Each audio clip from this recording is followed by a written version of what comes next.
Hello everybody and welcome to my channel. I'm Christina. I'm glad you're here. Welcome to another Scentsy Team Call. It is titled, "But I Don't Have Enough Time for That," which I think is an objection we hear a lot of times, either on opportunity calls where people say, "I cannot join your sketchy business because I don't have time for that," or in this case, people who are already in Scentsy, who are already on someone's team, and they also many times say, "I don't have the time to sell a lot of product, to recruit a lot of people." And in this case, it is the people who are at the higher ranks of the company, at one of the director ranks. They will be in the lead of these calls and they will tell their teams why they do have enough time to do the Scentsy business. All right, welcome to our weekly Mindset Monday. And we do these trainings every week on Mondays, except for the last Monday of the month, because that is dedicated to a leadership training that we do. This training is typically 30 minutes. We try to keep it 30 minutes or under. Occasionally we'll go a few minutes over, but we hope that this training every week just get your mind right for the rest of the week. And, for us, it's just kind of like seeing more of our extended family every Monday. So we see you tune in. We know who tunes in. We see your name, your face, and we appreciate you taking time out of your week and joining us, and hopefully getting some information that inspires you and helps you build your team. And I'm so excited about tonight. So Amy Mark Charles, she is Superstar Director. The video has that quality. It was uploaded like this to YouTube. So if it's a little bit blurry or if it's not in sync, that is the reason why. And I find it interesting that she's starting about her extended family potentially getting information about building their team and not sales. Let's watch. In Yukon, Oklahoma. And I was just looking up when you joined because I was trying to calculate the years, but Amy joined in September of 2008. So she's been around for a long time. She's a Scentsy grandma. And I remember when Scentsy, I'll share this and then I'll let Amy go here in a minute. But I remember when Amy first joined, I'm kind of a fly by the seat of my pants type person. I don't read ahead. I experience and then I figure out the answer.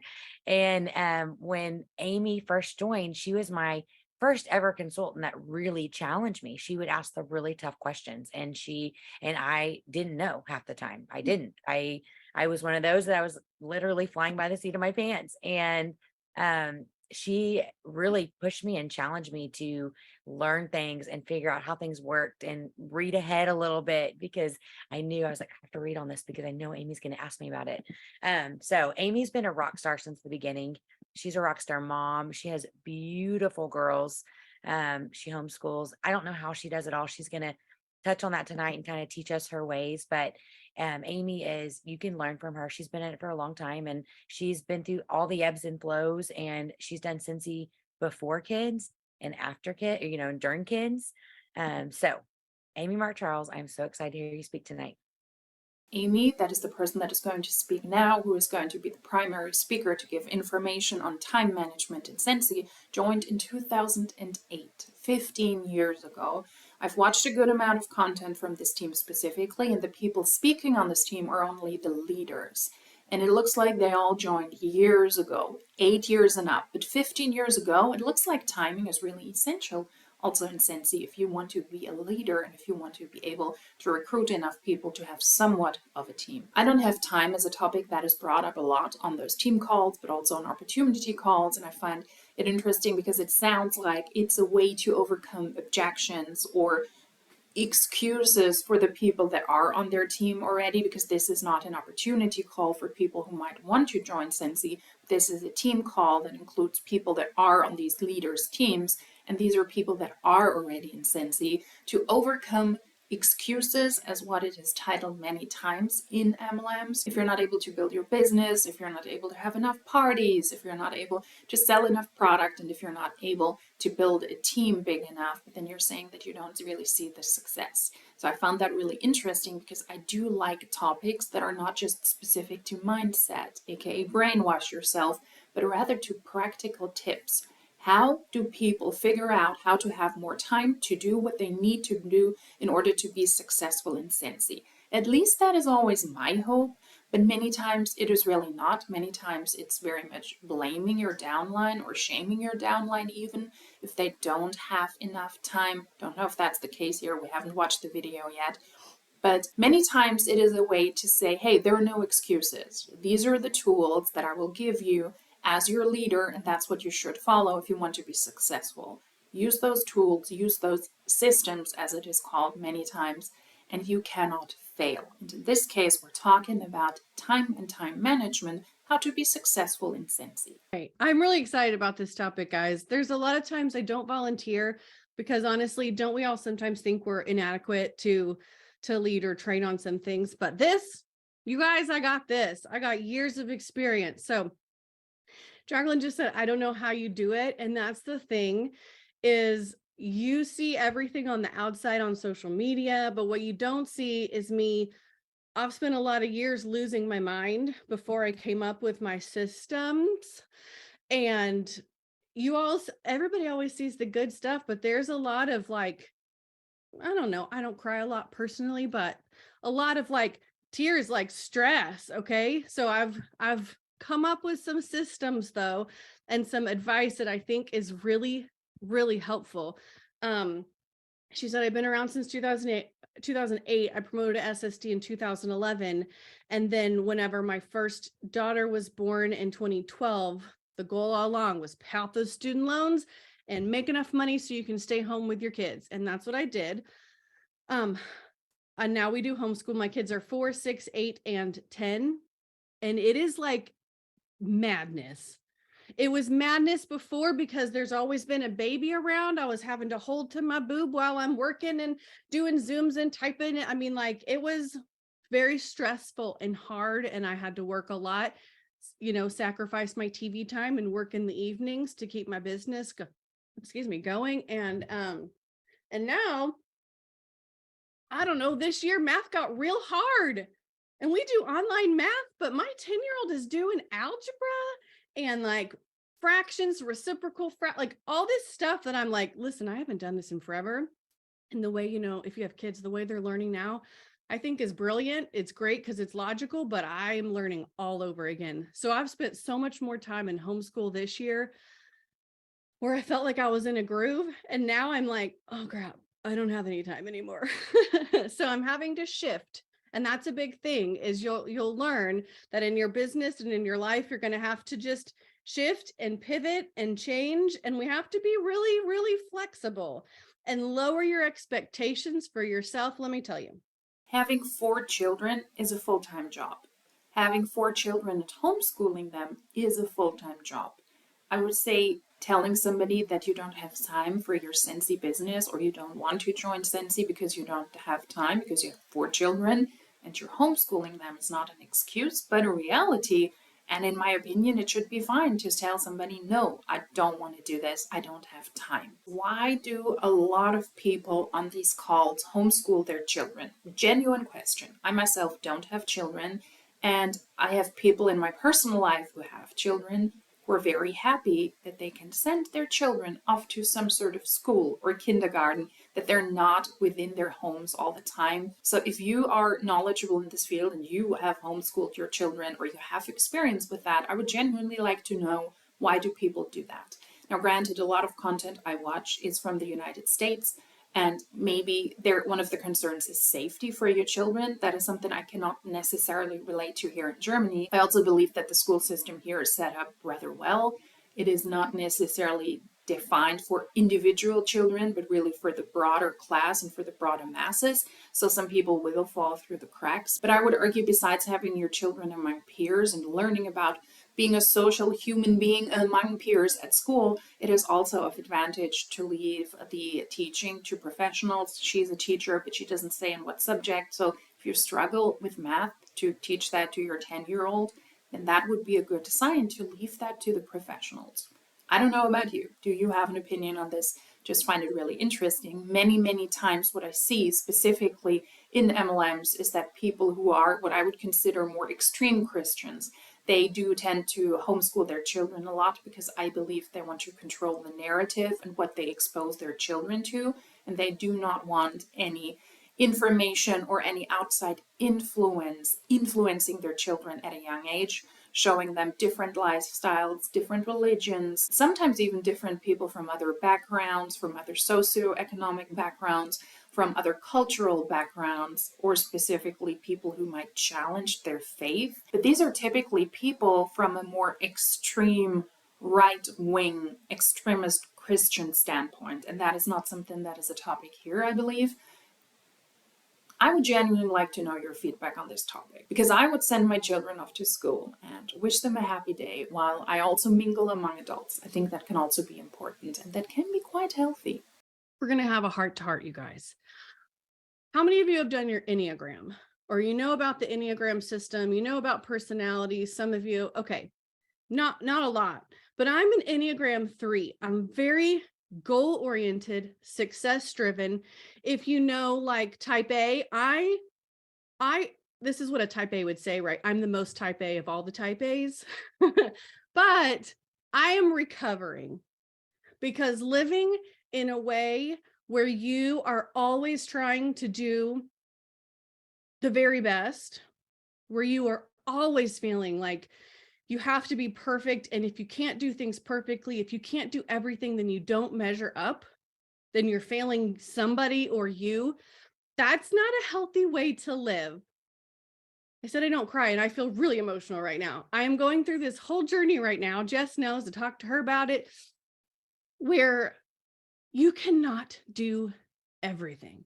So if you are in a state right now where you feel like you are drowning, you need to take a minute and reevaluate the things you're spending your time on and the way you're living your life, because it's not healthy. And I'm giving you permission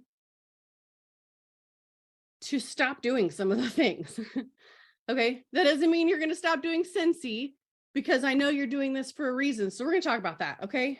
To not stop Scentsy is not the route I would go. Then again, I'm also not a consultant to the company, and I do not plan to ever be, because I believe if you have a full-time job and then you do Scentsy on the side in the hopes that you will be able to build up a business, that will very likely not reward you according to all the statistics, all the numbers, all the data that we see. Therefore, I would say maybe stop doing Scentsy, because that might be the reason why you're stressed out or why you're working yourself towards burnout. But let's hear what kind of tips she has, how you can work with your time better, while you can also drop certain tasks that are not necessary. That's what I have to say first. I'm just setting it up, because you cannot do it everything. And if it looks like I'm doing everything, that's because I don't want to post on social media that I'm stressed out because I got a to-do list that's like a million things long. But we all have those to-do lists where it feels like you can't do everything, because you can't. You just can't. Okay. So I'm talking so fast, but I want to make sure I get everything in, and I'm just like a little like anxious about it. But so I understand what busy is. But we plan, and I have notes. We plan so that we can have the time and the resources to do the things that we want to do. So we're going to plan ahead. We're going to have the time and the resources to take our spouse out to a movie, because that is possible. I know some of you guys are working. So I was a teacher. I missed that part. I was a teacher before, or maybe I said it, before children, and I was working at lunchtime. That's how I promoted to superstar director. I was working at lunchtime. I took my samples and all my stuff with me everywhere I went. When I came home, before my husband got home, I spent an hour working, building my business, head down, focused, because that's what I really, really, really wanted. Make plans and make the time for the things that are important to you, like spending time with your husband, with your spouse, family time. I'm all here for that. Once again, I think it's good that she's mentioning that. But to have your Scentsy stuff with you all the time when you have an actual job doesn't mean that you will just work your Scentsy business half an hour during lunch break or an hour when you return home, because you will very likely work a lot more when you have your stuff with you and when you have to try to pitch this all the time. Find this narrative of just work in the pockets of your time. Do half an hour here during your lunch break and then an hour when you're home. I do not believe that that is sufficient to actually build an MLM business and to recruit enough people. You will very likely have to work a lot more, but you might not even realize that. So, we're going to make a plan so that we do have the time and the money to do those things. We're going to make a plan so that we can go to the concert with our friends when it comes up. We're going to make a plan so we can go on the family vacation and we can do the extra excursion, because we're going to have the money to do it. We're going to make a plan so we can go to the pool with our kids over the summer and not be too busy. So we're going to plan when we're going to work. Guys, if you had like 15 minutes 5 times a week where you didn't have your phone on to be getting text messages and getting interrupted, where you weren't checking your Facebook or watching TikToks, you weren't hearing the washing machine go off and thinking, okay, I got to get up and switch my laundry. If you had 15 minutes where you locked yourself in a room and told everybody, I'm sorry, you can't bother me, or where you maybe on your way home from work, you stop and you go and you sit at Panera, or you just sit in the parking lot somewhere and did your work, like if you had to, because you know when you get home, they're going to interrupt you. If you had 15 minutes, 30 minutes maybe, or even 30 minutes 3 times a week, where maybe you have to get up early and do that, set an alarm. And I'm telling you, if you have never gotten up early to do your work, I don't do it all the time. But the times that I do my work during that 30 minutes before everybody else wakes up, that's when I get the most done. And my day runs so smoothly and I'm so much happier. So if that's an option for you, I am a morning person. That's what you can do. I did when I've had babies. I used to have JP would help me with the babies like late at night. And we would just not watch TV sometimes, but I would get the work done whenever the kids were in sleep. So if you have 30 minutes to do it then that's when you do it. If you have 5 times 15 minutes available over the course of a week, or 3 times 30 minutes, then that is enough to run your successful Scentsy business. I doubt that. That would either be 75 minutes a week or 90 minutes. And yes, when you focus on something, you will be more productive than getting distracted. But that doesn't sound like it is sufficient to be successful in an MLM. If you were in a multi-level marketing company, or if you were in Scentsy, then please let me know. Does that sound realistic to you to work your MLM business 75 minutes a week, where you really focus on what you're doing, or 90 minutes a week to recruit enough people and to sell enough stuff for that to be a substantial income? It doesn't sound like it to me. If you have experience in this field and you tried to be successful and you were in an MLM, then I would love to get your feedback on this. It doesn't sound right to me. Where's my notes? Where am I? Okay. But yeah, okay. So if you have a lunch break at work, or let me tell you, if you have children, the reason we're talking about this subject right now is because a lot of people are like all out of whack because your kids are at home with you and it's kind of difficult. You're out of your normal routine. But if you have kids, and if they have Apple devices, or if you have smart plugs in your house that you can plug your TV into, we have screen time from 2 to 4 every day. It's like that year round. We just started doing it in August, but we have screen time from 2 to 4. Man, if that's the only screen time they have during the day, they do not bother you during that time. Like if they have screen time all the time, then it's like, no big deal. I'll come ask her a question or whatever. But like they are on Minecraft and they do not waste a second, and their heads are down and they are busy. So if you can do some screen time, that will work. Anyway, so I missed a part, but I'm going to circle it and come back to it. That's such a corporate thing to say, isn't it? Okay. So I know this is so weird, and I'm not reading the comments, so I'll go in just a second, but obviously I'm already so distracted, so I'm going to keep going. This is so weird, but first I'm going to talk about how you can work, and then I'm going to talk about like what you should do. So number 1, when you work, I said, find the times that you're not going to be distracted. So I said, find that 15 minutes, find that 30 minutes, find that lunch break from work or whatever. Then next, here's what you're going to do. I'm giving you permission.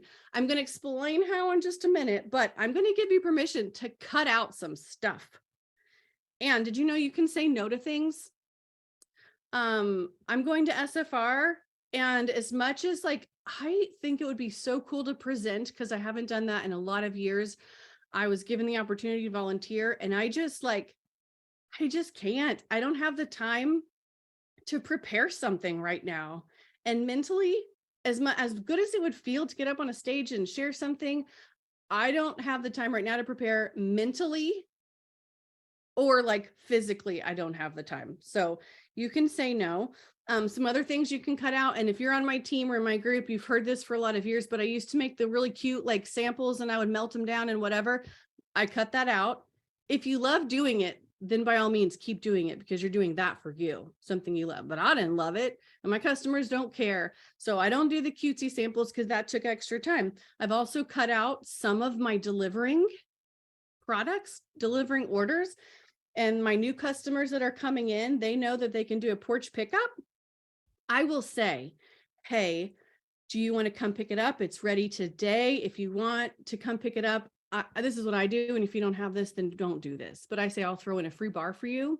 That's kind of a lot, but I got all these old bars sitting around and I will just throw one in. They don't get to choose. But you could also say, I'm going to throw some free samples in for you. Well, you were going to throw samples in for them anyway, but they don't know that. So say, if you'll come pick it up, I'll throw an extra sample in for you. Okay. So if you need to cut that out, then cut that out. Okay.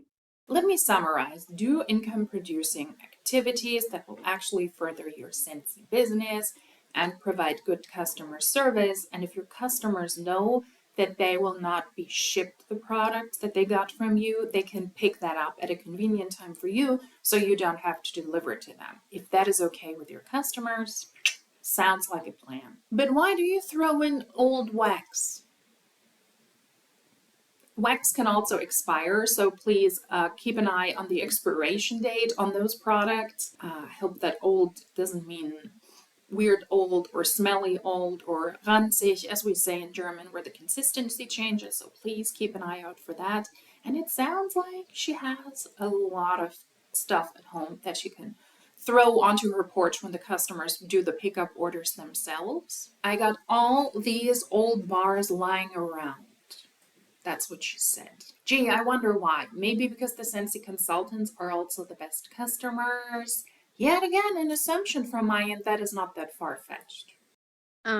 But if you can't do it physically or if you can't do it mentally, if you are losing your mind, you're going to cut some stuff out. And I'm going to explain how to do that in just a second.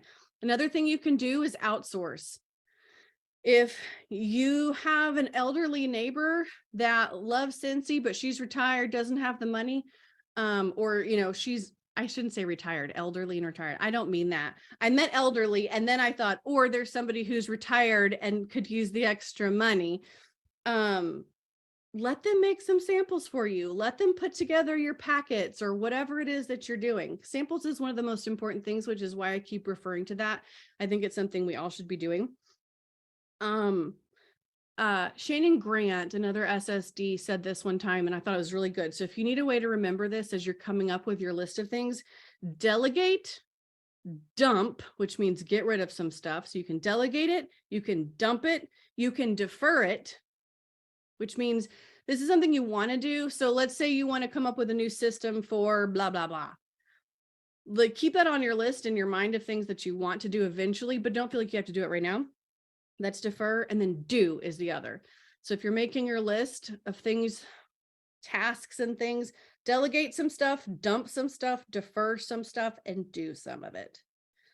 Outsource, yes, but only if you can afford it. How realistic is it for most people in Scentsy that they make enough money by selling the stuff and also by recruiting people so that they can afford to outsource some of the tasks?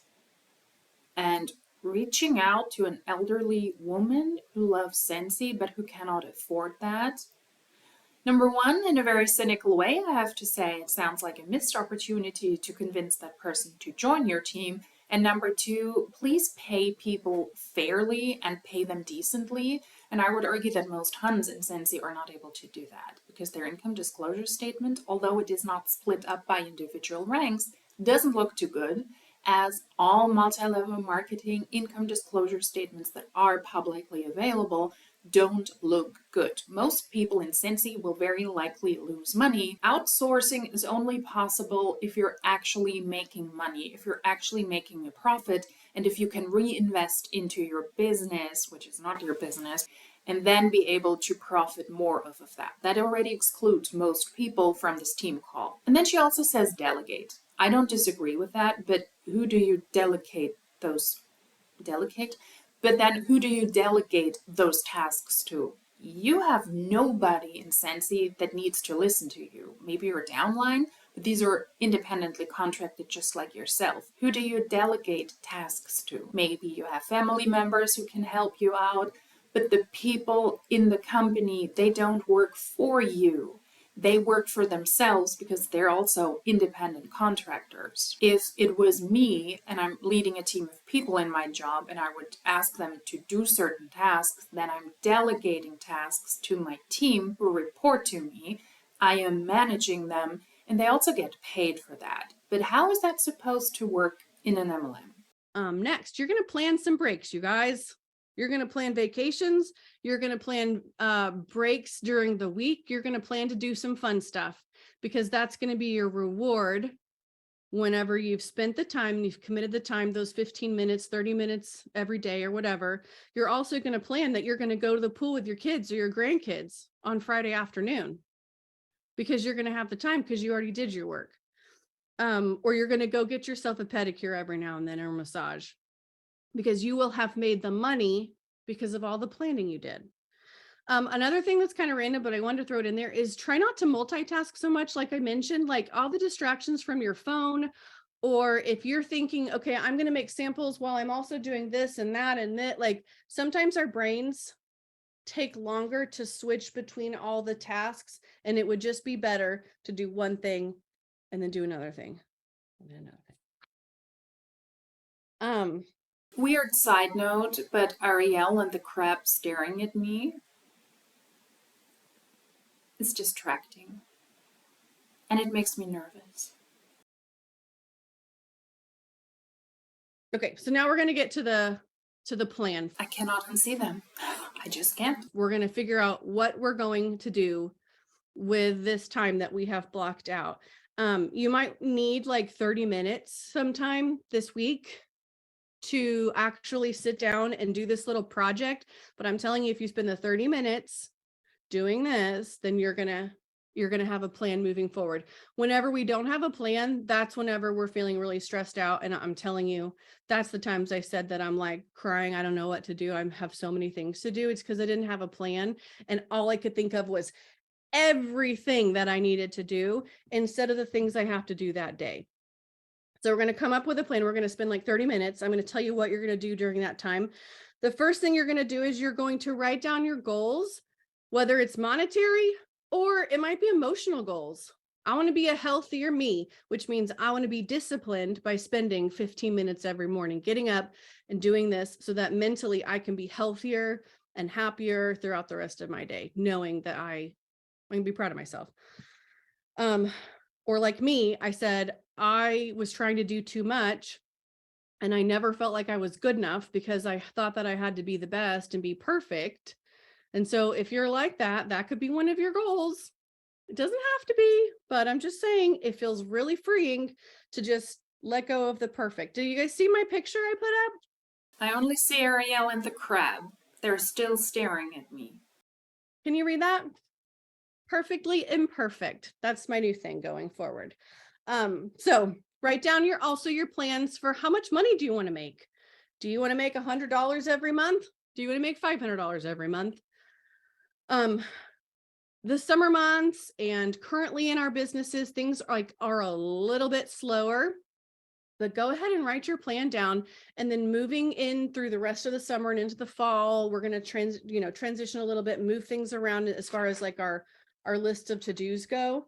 But what's your real goal? Like, what would you like to be earning? She's advising to use our blocked out times. And how do we do that? We write down our goals. Then we write down our financial goals, which could be $100 or $500 a month. And that is not necessarily up to you. It is definitely not in a multi-level marketing company because you can write down your goals as much as you want.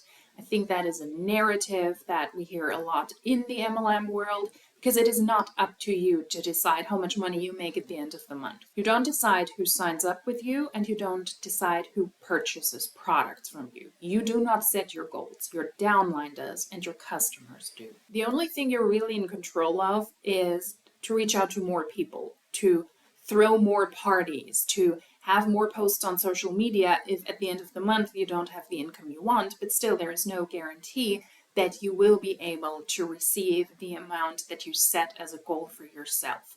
It is not because you are, I would say, a well-trained salesperson, and this is ultimately a sales job, although it's not necessarily about selling the product, but rather about the opportunity. But if you were a salesperson in a profession and you were trained accordingly, you could say, I will not leave my desk or my digital space until I have made the sales that I wanted to, until I have reached my goal. But that is yet again a different story in an MLM, where it's not really about selling the products, but rather about selling a dream and recruiting people. And that doesn't happen overnight. And the Disney characters in her background, they're staring me down. I cannot unsee that now, and it's quite unsettling.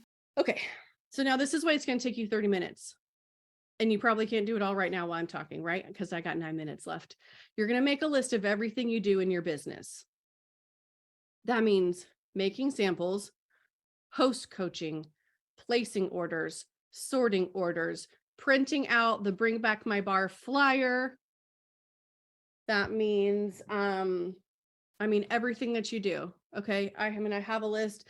I bet if you Google it, you might find a list. And honestly, maybe after Jacqueline posts the recording of this video, if I have like a generic list, like an old one that I had, I think I have like a PDF or a document, I'll post that. It won't be my current one, but I'll post some ideas. And if you're in a leadership position, if you're a director or above, or if you're a team leader, you could still do this. You might want to distinguish some of the things that you're doing. So put like a T if it's something you're doing for your team. Sometimes directors, especially when they do this kind of thing, they realize, I like totally neglected my own business once I became a director. And now all I do is everything for my team. And we still have to be building our own businesses, don't we? If you are a director in Scentsy, your team is the primary source of your income. Your team is your business. And your personal sales, they're nice to have, and they're also a necessity. Like $500 every month either needs to be sold or needs to be purchased by the individuals in order for them to be able to get commission off of their downlines efforts and also the products that they themselves sell. But at the director ranks in Scentsy, your team is your primary business. And the personal sales, they're just a side action. Scentsy's compensation plan shows that very beautifully. If you just see the overview here, how do those people make most money? Exactly. If you are at the higher ranks, you're able to participate more in your team's efforts. And if we take a look at the monthly rewards you get, they're based primarily on their team. The commission from PRV, that is up to you, how many products you either sell or you purchase yourself. And also the bonus from personal wholesale volume, that is based on your individual efforts.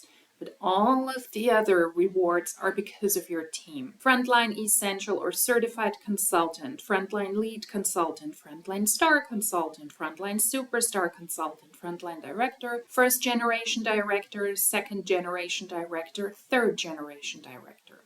If you are in Scentsy and you're at one of the director ranks, your team is your primary business. So if you're a team leader, put a T. So make a list of everything you do. Now, we're going to kind of prioritize.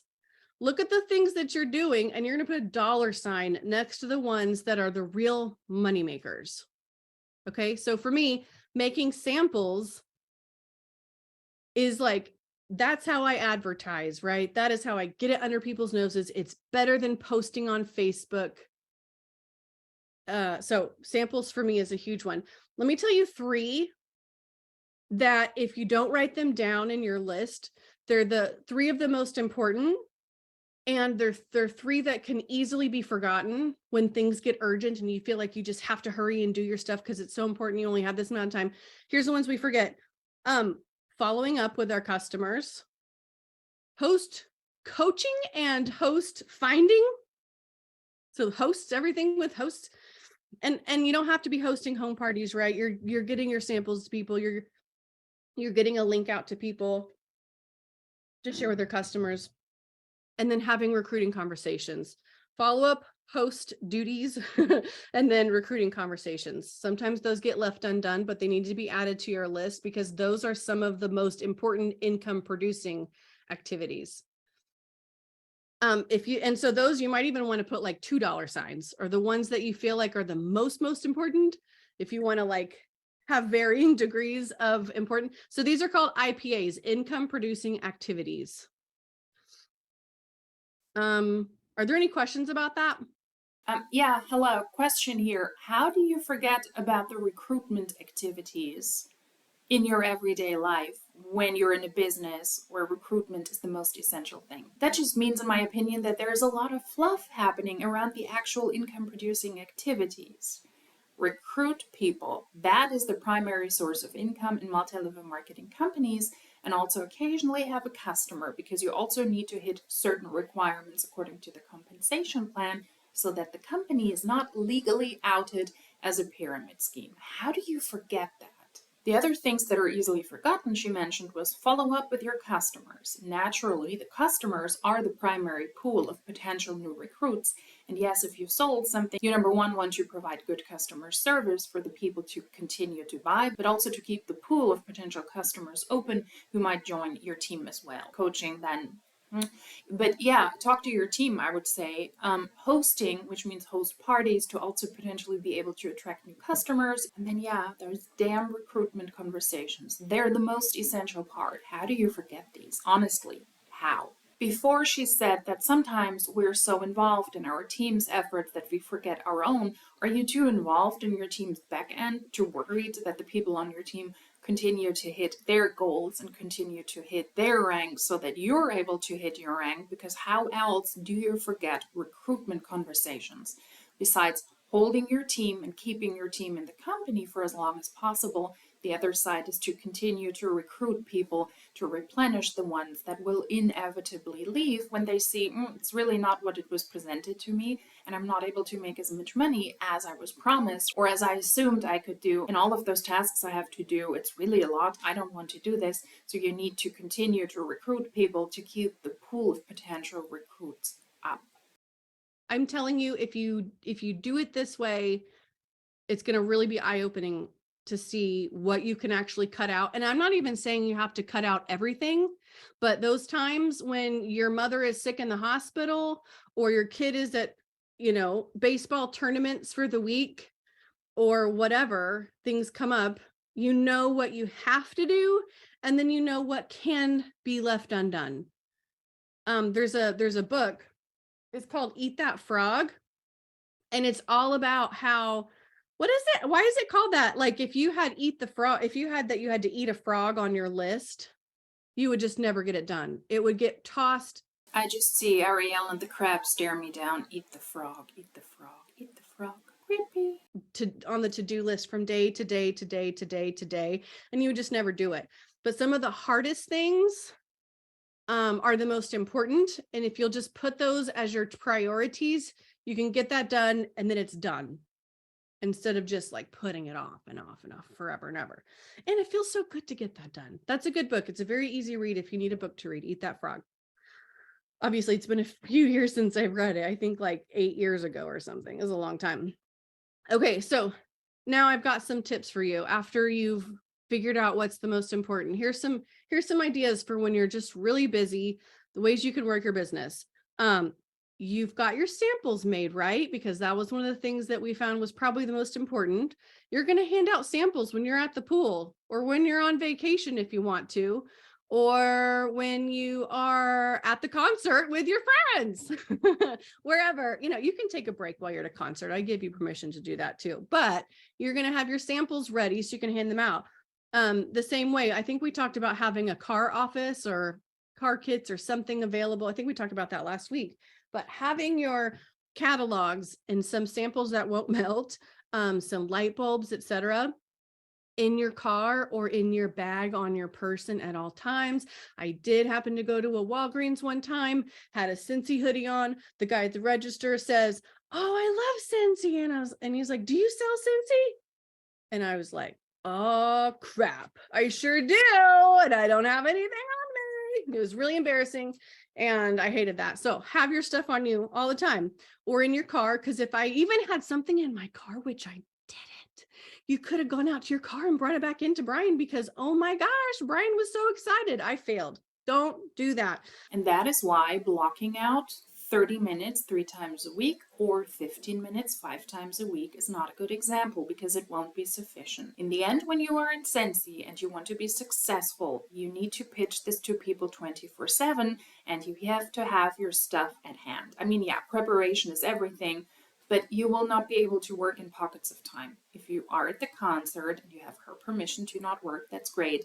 But then maybe if you're at the hospital because somebody is sick, approach the staff there as well, or if they ask you in a store or in the supermarket or while you're at one of your children's activities, it just means that you will have to work 24/7. You're pretty much on duty around the clock trying to sell the products and trying to sell the business opportunity without getting paid for it, unless you're able to recruit somebody or to sell a product. Next, like we talked about last week, practice what you're going to say so it's on your mind. So when you're so busy because you're at the grocery store doing this and this and this, you already have your conversation starters ready and it's easy. Because when we're busy, we're stressed and we're not thinking about what's most important, like our Scentsy business. So have your stuff ready, your conversations in your mind, know what you're going to say. Heck, if you got to write down some conversation starters in your phone because your brain just does not have that much space, then do that. Okay. Yet again, it sounds very deceptive because there's nothing genuine about those conversations and about connecting to people. But yeah, prep for what you want to say and what you do and have your stuff at hand if you want to pitch this to others. I don't disagree with that. Be prepared, but I disagree with the multi-level marketing system where people always claim that whatever they do and however they reach out to people is so genuine. It's obviously not. It's a business. And you need to have stuff at hand. You need to have phrases at hand. If you cannot come up with something yourself on the jump, in that moment, in that second. So we're deciding, let's see. Okay, one more tip. These are kind of some more tips now because I'm running out of time. After SFR, update your list of to-dos because you're going to have new ideas you want to throw in there. So you need to update it and decide, do I have time to add these or is that just a cool if I did have time? Maybe that needs to be a defer depending on where you are in the fall. This is another cool idea. If for those who are going to SFR, Deb Bowden, she gave us the idea at some point where when she goes to a big convention or she's got tons of pages of notes, what she'll do in her notebook is she'll leave the first page blank as she's writing notes during that week. And then at the end of the week, she makes a table of contents on that first blank page and says, this was the speaker, this was the topic on page 1, this is the speaker and the topic on page 2. That's so smart. If you want to be organized, if you are that type A, you could do that, but it would help you to go back and know where your notes are. That's bonus information. Okay, now I'm going to tell you how this stuff really gets done. Are you ready? Okay, this is how I do it. Maybe this will give you ideas. There are so many ways. Whatever works for you for a to-do list, that's what you're going to do. Some people love their paper calendars. I tried. I can't do that. I have a Google Calendar. I also have a to-do list on my phone. I don't keep it in notes. I have this app called Things 3. You don't have to use that. You could use notes, but I brain dump in my to-do list when something happens. When a customer sends me a text that they want to order something, I respond back, okay, I'm making a note to work on that tomorrow. When I'm in my office and I make a note and I say, Kathy's order, text or whatever. So I know what I have to do. I have, don't forget the cake. I have, this is the medicine you're supposed to take this day. How, like everything is brain dumped because if you're trying to carry all that stuff around in your head, you're going to feel like a lunatic. I know. So dump all the thoughts in your to-do list somewhere. And then what I do, yeah, dump all your thoughts, but once again, it shows that you will not be able to work just 30 minutes here or 30 minutes there, because when you're on the jump, you will have to make notes until you're able to perform the actual tasks and ship out products or order products for your customers. You will be busy with Scentsy 24/7, whether you take care of your customer right then and there, but if you receive the note, you will have to answer, you will have to make the notes yourself, and then you will take action the next day. Or if you're in your office and you can take action right then and there. You're busy all the time with Scentsy. And this is something I think that's pretty important too. If you're trying to plan your week and you're trying to come up with your plan, okay, these are the days I have 15 minutes, 30 minutes, whatever. What I do is every Friday, I take my little desk planner, and you could do this digitally. I don't know. I just like it sitting right here at my desk so that when I do sit at my desk to work, I know what I have to do. You guys are going to think I'm nutty. This is very complex, but this is how it works for me. I have my to-do list here. Then I have a Trello board, which is basically just a list making app. I could as easily put it in a note on my phone or on a piece of paper, but I have a list that says the first week of every month, I do this and this and this and this and this, and it's a checklist. The second week of every month, I do this and this and this. The third week of every month, that you get it? So what I do on my notepad, the Friday before the next week starts, because weekends are busy, I just do it on Friday afternoon before I leave my office, basically. I take my calendar with activities, I take my to-do list that I've dumped here, and I take my Trello list of things that repeat every month, and I put them on here, and I decide what day I'm doing what. So Tuesday is the day my kids are going to my friend's house. So this is my big day for working. So instead of doing, as long as I have this day, then I don't have to get up 15 minutes early every morning. I can count on having this day and then screen times, and that's just enough time for me to get what I have to get done. But anyway, then it's all written out. I know what I have to do. It's not floating around in my brain. It's not in 3 different places.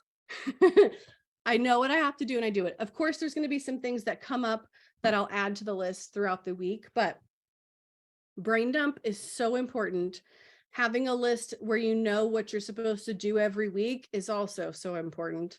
And so however you need to do that, I would just figure out a system. Last tip, if the system you're doing now is working for you, keep doing it. If the system you're doing now is not working for you, then analyze that, look at it, change it. If you don't have a system, then you need to have a system, some kind of system. Otherwise, you're just winging it, and it's not fair to you. You're not making the most of your time and your family as well. All of those tips are very, very basic. They sound very basic to me, and they could have been sent out in a PDF or in an email. Make notes. Make a plan of income-producing activities, prioritize, recruit, make wax samples, host, follow up, coach your team, and update your system if it's not working. It could have been an email or a Slack message or a Teams message. Because I have, at the beginning of my Scentsy journey, I said I would work my Scentsy at lunch. I would work my Scentsy when I came home. Sometimes I work my Scentsy at night. I didn't have dedicated hours, and I definitely could have cut some stuff out or had business hours for my family's sake, for the sake of my husband. When I thought, oh, he's just watching TV, it's not that important, I should be doing Scentsy. No, actually it was important, and he just did not tell me. And so it was a source of conflict. So set the time aside when you're going to work, let your family know that that's what you're doing. And then when that time is up, you're done and you did the best you could. Okay. I love you guys. I wish you the best. I hope that was really helpful. My Trello board is really just one to-do list, and I'll see if I can share it. A lot of it's some of it's Superstar Director group stuff, but I'll find all the listy things I can share, and I'll put it in the recording of this video in the Facebook group. Dedicated hours are important, and I'm also glad that she says, if your spouse says it's important for your relationship, that you also sometimes just spend a little bit of time in front of the TV, although you're not doing the most incredible things, but you're spending time together. That is very important, and you need to have dedicated hours when you're working. I agree with that.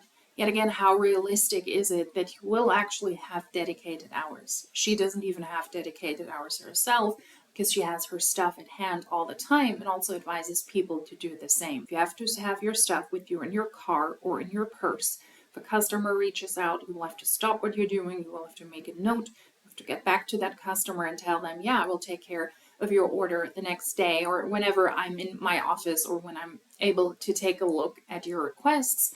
that doesn't mean that you have dedicated hours. So 24/7, I think, is more realistic than setting dedicated hours in Scentsy and in MLMs in general. Amy, this is really good. And I'll add to, Amy might have mentioned this earlier on, but one thing that's big for me, especially if you're so busy, is like set a timer. And I know she said this, like put the phone away. But the thing that's really worked for me too is I have a list. And like Amy said the night before, I'll brain dump. So I already have in my notes of stuff I need to do tomorrow. Team recognition, leadership recognition, get stuff ready for my new recruit, because I got a new recruit last week and I'm meeting her on Wednesday with all the things.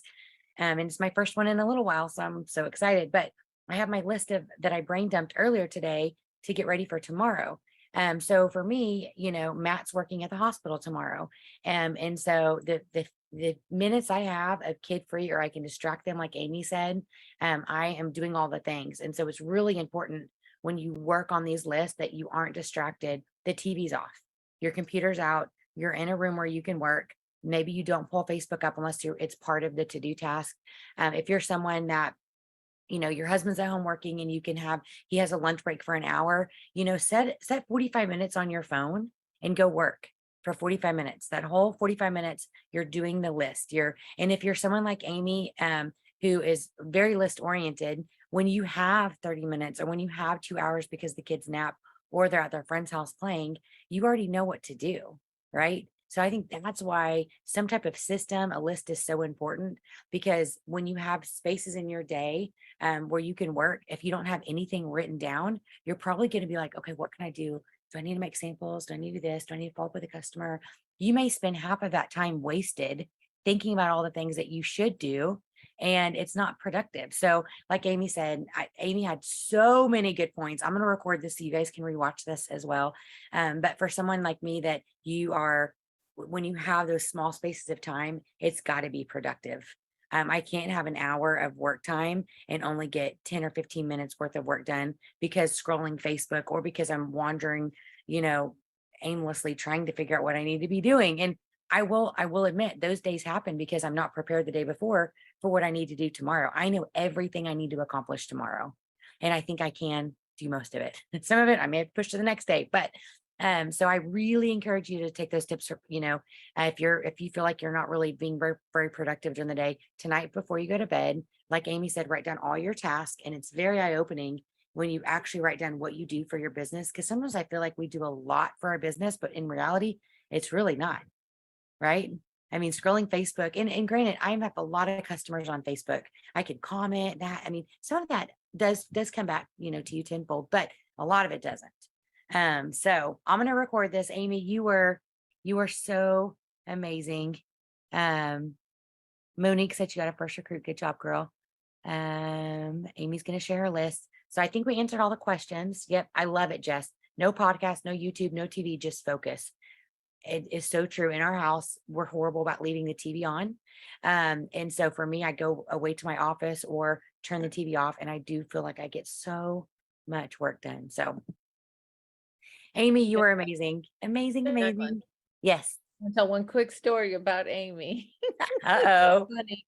This was several years ago, but I'm telling you, she is such a taskmaster, y'all. She is just that. And I can remember more than once that we were talking a lot on Marco Polo. So, she's my superstar director. So if I'd have a question or something, I would Marco Polo her, and she was so determined to get back to us in a quick amount of time and be on. She would go into her food pantry. She would go into her food pantry on Marco Polo, and she would be in there, and she goes, I'm hiding from my children. Okay, here's the answer. You gotta hide sometimes. Yeah. I just had to add that because it was always, I was like, my gosh, such a good can't story. even imagine. That's real life. Uh-huh.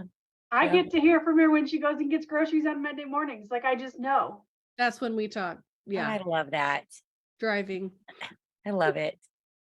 Well, tonight was amazing. Denise, thanks for sharing that. Jess, thanks. It was good to see your face even momentarily.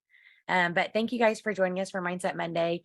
Next week is, oh my gosh, next week, June 19th, and Nick Gervais. If you've never heard of Nick's talk before, she was on Canada Big Brother. So if you watch Big Brother, she was on the first season, right? Or something. I don't know. What? Yes, you did not know this? No. Yes, wasn't it Big Brother she was part of? She was Canada's Big Brother. If she's a personality, I'm excited about this. Oh my gosh. Like, invite all your people, invite all your downline. You will be glued to your, I mean, you'll know what now why she was picked for a TV show in Canada, because she's just awesome. So please, please, please join us June 19th. Set a reminder now, invite your people. I will upload this to our Mindset Monday Facebook page. If you're not a part of that, go on that page. Amy's going to upload all of our list. We love you guys. We will see you next Monday. Thank you, Amy. You were awesome.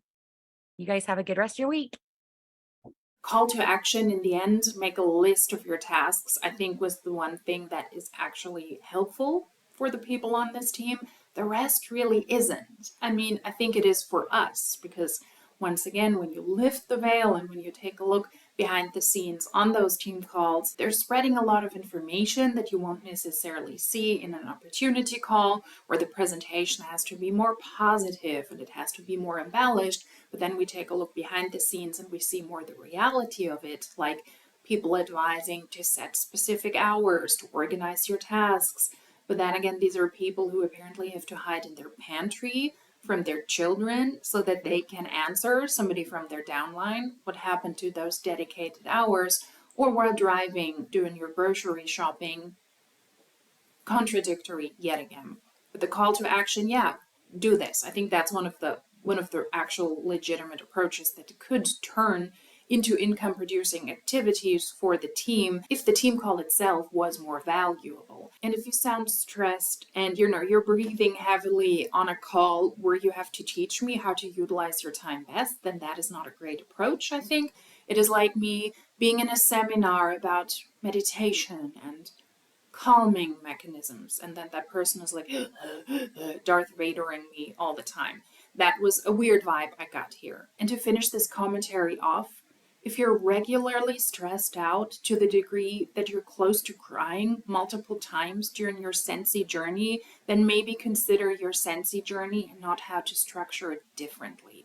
If you're stressed in your everyday life and in your everyday job regularly, there's something wrong.